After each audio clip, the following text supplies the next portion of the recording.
ملک الموت، وہ فرشتہ جو ہر انسان کی روح قبض کرتا ہے۔ کیا کبھی ملک الموت کے دل میں کسی انسان کی روح قبض کرتے ہوئے رحم آیا؟ آخر وہ ماں اور بیٹا کون ہیں جن کی روح قبض کرتے ہوئے ملک الموت جیسے فرشتے کے دل میں رحم آیا؟ آج کے اس واقعے میں ہم یہی آپ کے ساتھ شیئر کریں گے۔ ایک مرتبہ حضرت محمد صلی اللہ علیہ وآلہ وسلم تشریف فرما تھے کہ حضرت عزرائیل آپ کی زیارت کے لیے آپ کی خدمت میں حاضر ہوئے۔ رسول خدا صلی اللہ علیہ وآلہ وسلم نے ان سے پوچھا، اے برادر، کئی ہزار سالوں سے آپ انسانوں کی روح قبض کرنے پر مامور ہیں، کیا ان میں سے کسی کی روح قبض کرتے وقت آپ کے دل میں رحم آیا ہے؟ حضرت عزرائیل علیہ السلام نے جواب دیا، ہاں، اس مدت کے دوران میں فقط 2 افراد ایسے ہیں کہ جن کی جان لیتے وقت مجھے ان پر رحم آیا تھا۔ ایک دن سمندر میں ایک کشتی پر بہت سے مسافر سوار تھے کہ اچانک جب کشتی سمندر کے بیچوں بیچ پہنچی تو سمندر میں بہت تیز اور خوفناک طوفان آ گیا، اور سمندر سے اٹھنے والی خوفناک لہروں نے اس کشتی کو فنا کر دیا۔ اس پر سوار تمام لوگ ڈوب گئے، صرف ایک حاملہ عورت بچی جو کشتی کے ایک تختے پر سوار تھی۔ سمندر کی پرسکون لہروں نے اسے ساحل پر لا پھینکا۔ اس دوران میں اس کے یہاں ایک لڑکا پیدا ہوا۔ مجھے حکم ہوا کہ میں اس عورت کی روح قبض کر لوں۔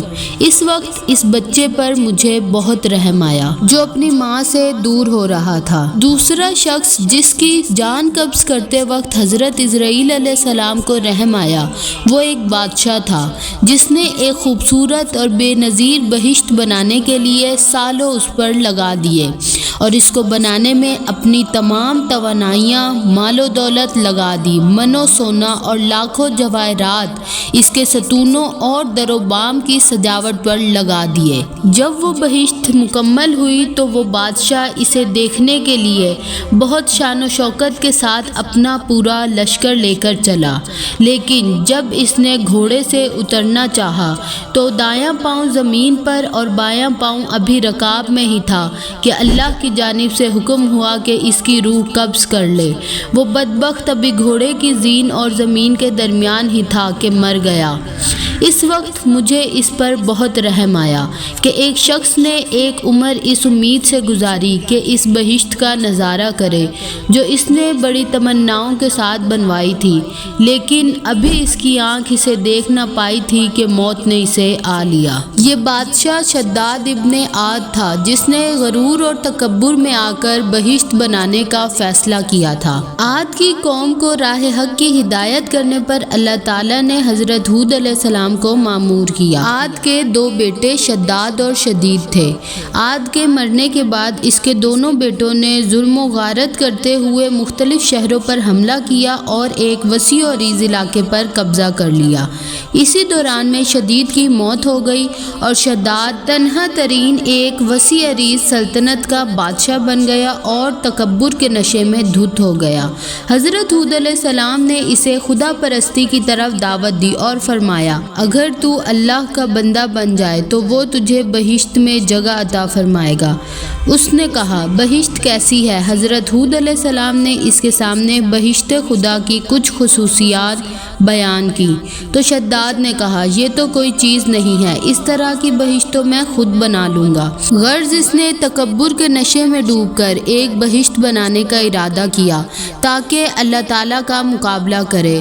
اس نے شہر ارم بنانے کا حکم دیا جس کا ذکر قرآن پاک میں بھی آیا ہے۔ جب حضرت عزرائیل علیہ السلام اور حضرت محمد صلی اللہ علیہ وآلہ وسلم کے درمیان یہ گفتگو ہو رہی تھی تو اسی دوران میں حضرت جبریل علیہ السلام رسول خدا صلی اللہ علیہ وآلہ وسلم کی خدمت اقدس میں حاضر ہوئے اور کہنے لگے، یا رسول اللہ، خدا نے آپ پر سلام بھیجا ہے اور فرما رہا ہے، مجھے میری عزت و جلال کی قسم کہ وہ بچہ جس کی ماں مر گئی تھی وہ شداد بن عاد تھا۔